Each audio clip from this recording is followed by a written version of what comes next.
blockchain, sustainability, and social innovation.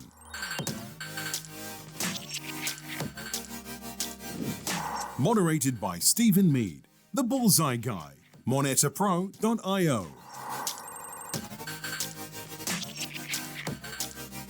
With Josh Berger, PKT, Takhmina Nasimova, AgAu, Yudi Xu, MobiFi, and Sofya Puzhaykina, my liquidity partner.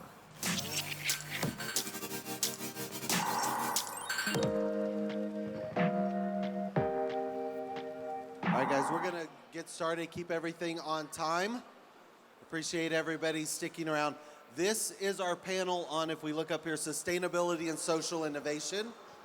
Should be a great time. We're going to do the perfunctory introductions. Let everybody do that. Then we're going to come in, learn a little bit about the projects people are working on and how they impact sustainability. And then if we have time to wrap up, we'll give everybody a question from there. All right, so with that, everybody do a quick introduction on your company. Then we'll circle back around on specific projects and how it may impact. And let's start with Josh. Hey everybody, my name is Josh Berger. I'm one of the founding community members of Packet. Packet's fully decentralized project, so there's no company behind it.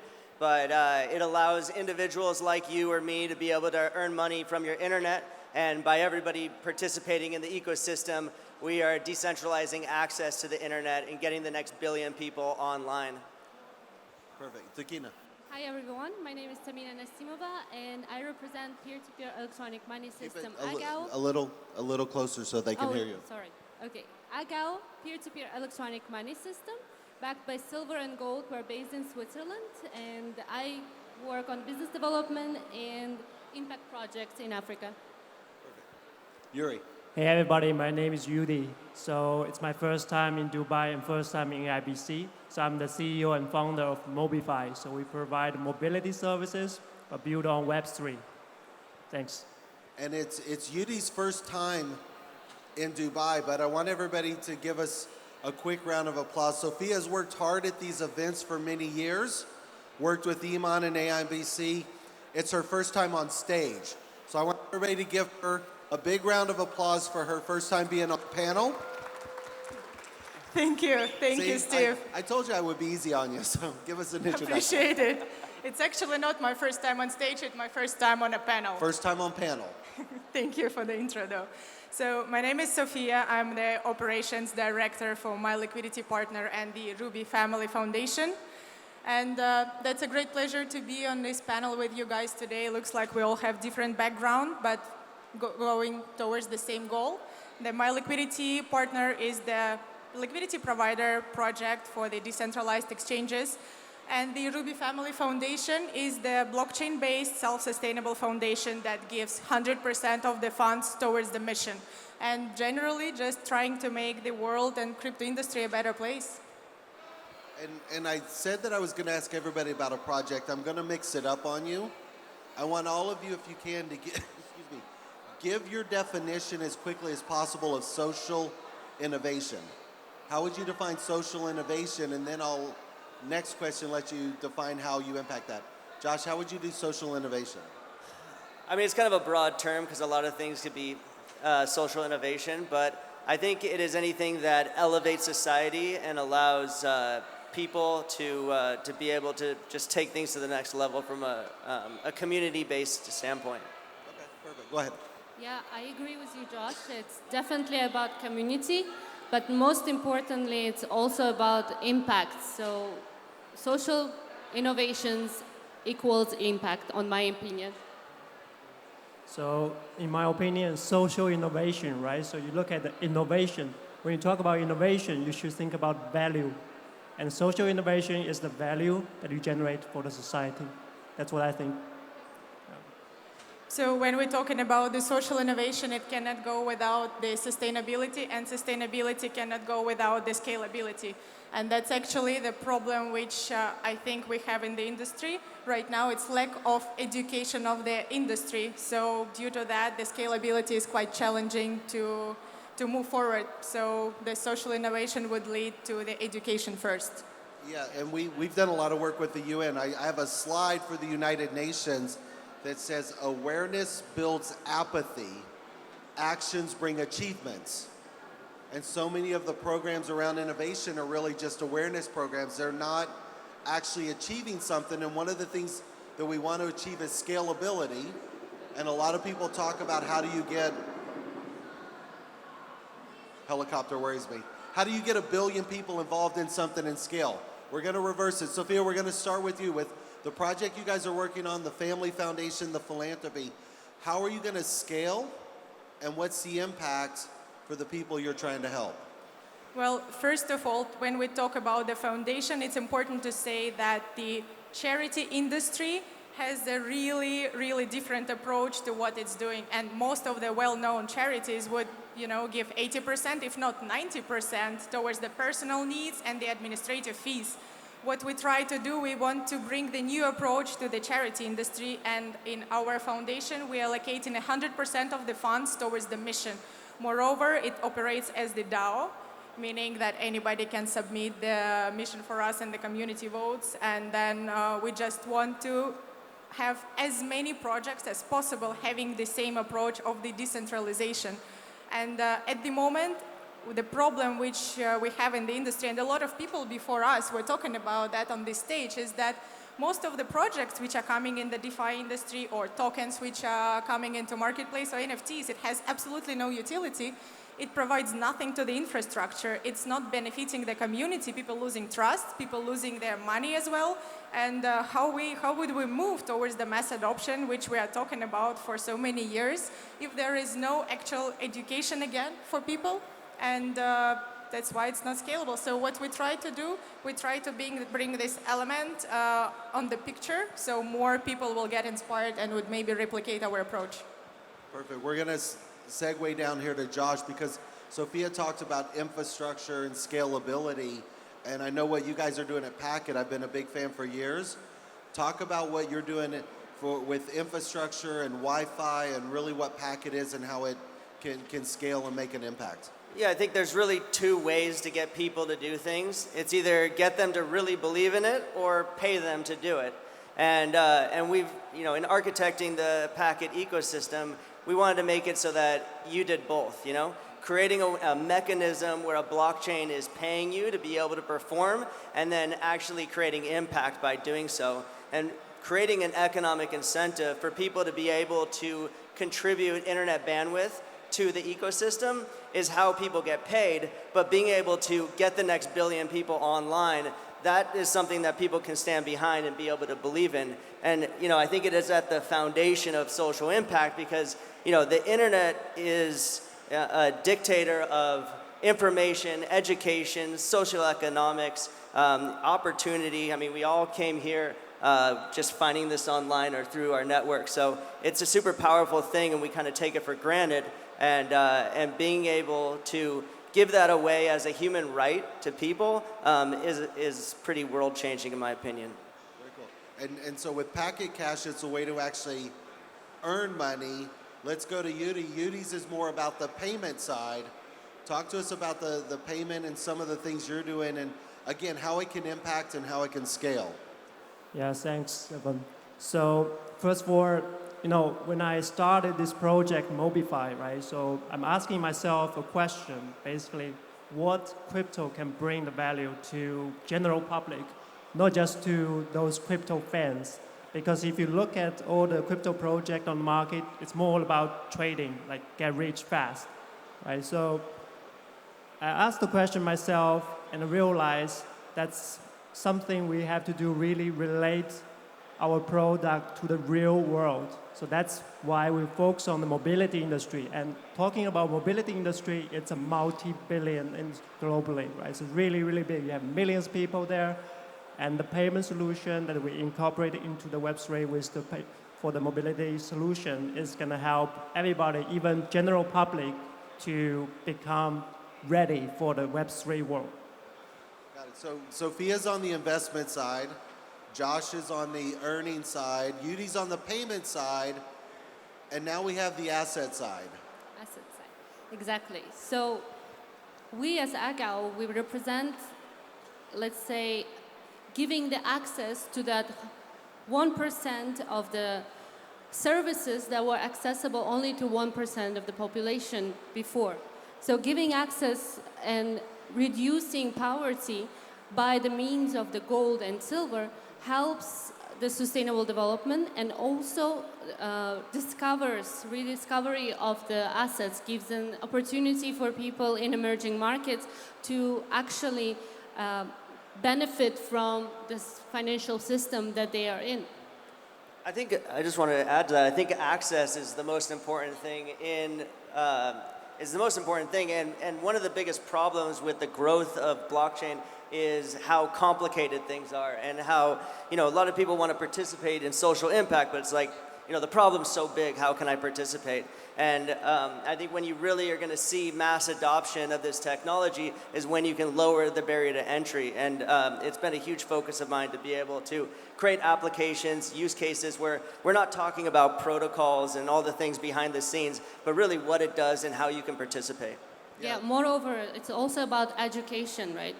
Giving access to understanding what the social innovation is, how can it help the sustainability issues, and how can we benefit from blockchain is quite important and necessary in these days, because when Bitcoin came in light, I think it had very bad reputation, right? And everyone was thinking that it was a scam. But now, since we have this knowledge of how much we can do and how much it can change the lives of many people in the world, I think education is the key to reach that sustainability and increase our participation in the sense. Yeah, and let's talk about that for a moment. I'm a big proponent of saying there's no such thing as a blockchain company. At the end of the day, it's like any of you that are old enough to remember, there's no such thing as an internet company anymore. The internet powers things. It made things better. It made things more efficient. There's no internet world anymore. So the idea is, blockchain to me is not a company, it's an enabler. Each of you do something different in your company. Your company is really the service you provide. Blockchain helps you do it. So you're not a blockchain company, but I want each of you to talk about how the technology makes what you're doing as a company either better or more efficient or more accessible, in terms not how it works, but what it does for impact. And let's start with Josh, and we'll just make our way through. Sure. I mean, this project wouldn't be possible without blockchain. I don't think every project requires a blockchain. Databases worked great for many, many years, but being able to transact in micropayments is absolutely essential. And to be able to create that economic incentive without requiring a central issuer. And so that is the power of decentralization, where blockchains can cut out all the middlemen and be able to make things run more efficient. And so with Packet, the importance of the blockchain allows for it to be possible, where you don't need a company to be issuing you or paying you. You just have to be able to be there to participate. And with Packet, it's a proof of work, so you have to actually do the work to be paid, and the blockchain autonomously does that. Yeah, go ahead, Takhmina. Yeah, for us, I think blockchain most importantly enables to digitalize assets, right? To digitalize it and have a direct ownership of an asset and have a proof of asset visible internationally across the systems by all means. I think that's the most important, that giving access to most of the emerging markets to the 1% of the exclusive services that were given to others, it's the very most important what that gives us blockchain these days. Yudi? Yeah, so I want to bring basically mobility and sustainability into this answer. So it's very interesting. We have Uber and all these mobility and service companies, right? They're trying to focus on providing like one app to include all the services. But if you do the market research, you will notice that nobody actually using their apps. And the gap there is it lacks a bit of financial incentives. And that's what we found together with some universities. And that's where the blockchain, in our case, makes the difference. with the DeFi and the staking part, so we can make actually the transport card-like thing, right? So you put money into a transport card, it's locked up now, but with us, it's actually generating passive income. That will attract a lot of general public to use our app and create a big impact, because we can also nudge them to choose some green options for travel. So, Okay.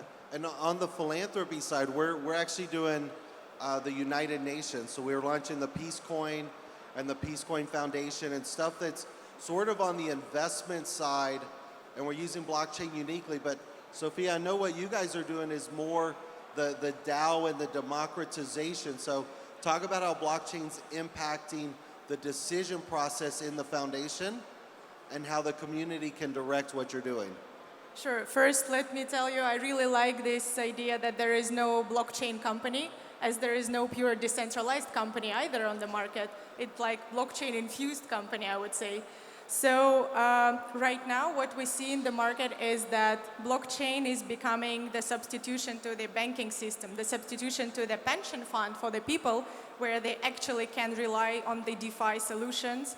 And in the given world circumstances, we see how centralized solutions actually letting people down, and a lot of people just cannot access their own assets. So with a blockchain and transparency, it would never be on the picture in the first place. So when we're talking about the DAO, yes, as I said, there is no pure decentralized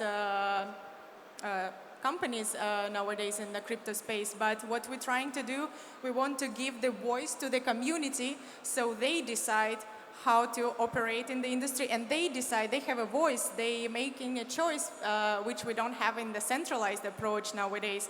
So we are in the very, very beginning of building the blockchain infrastructure, which will then benefit us all for many, many years ahead, I hope, and I'm sure we all hope on that. But yet again, we cannot claim right now that the blockchain is fully sustainable, and maybe I'm saying an unpopular opinion, but that's what it is. We cannot provide the full scalability of that at the moment, but what I see that the industry is definitely moving in the right way, and it's educating people and giving them more and more access to utilize the goods of the DeFi sector. All right, well, so I wouldn't say that. I would say that blockchain. I say companies that want to own their blockchain aren't sustainable in that sense. But the blockchain itself, that's been used and leveraged by many different things. But the problem I find with many companies is that they want to own the IP and own the blockchain and control it. When you look at projects like Helium, for instance, who we get compared to a lot, it's owned by Helium Inc.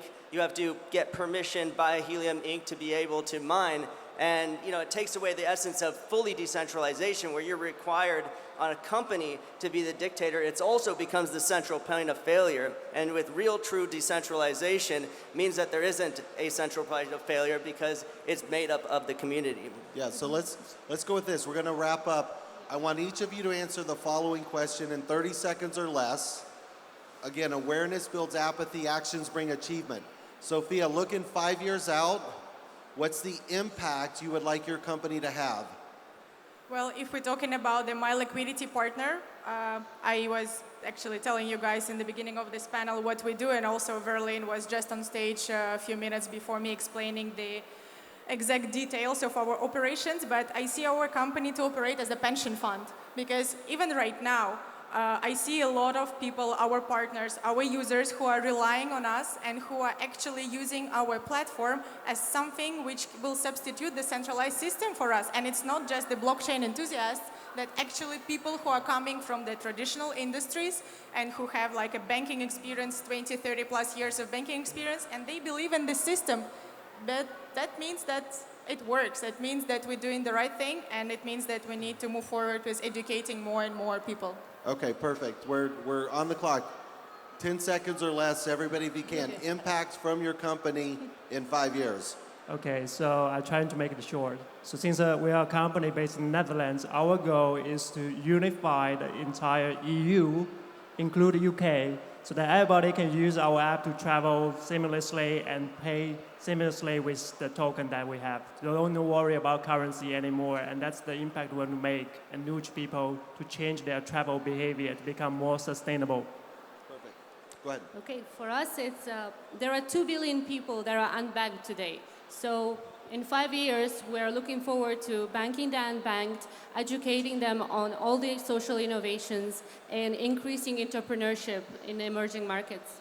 Perfect. Josh?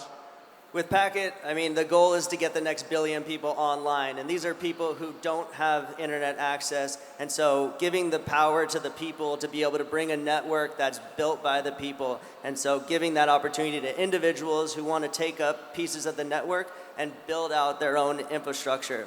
So really to get the next billion people online. You guys are all on camera, so we'll see you in 5 years. Thank you so much. Thank you, everybody. Thank you all. Thank you.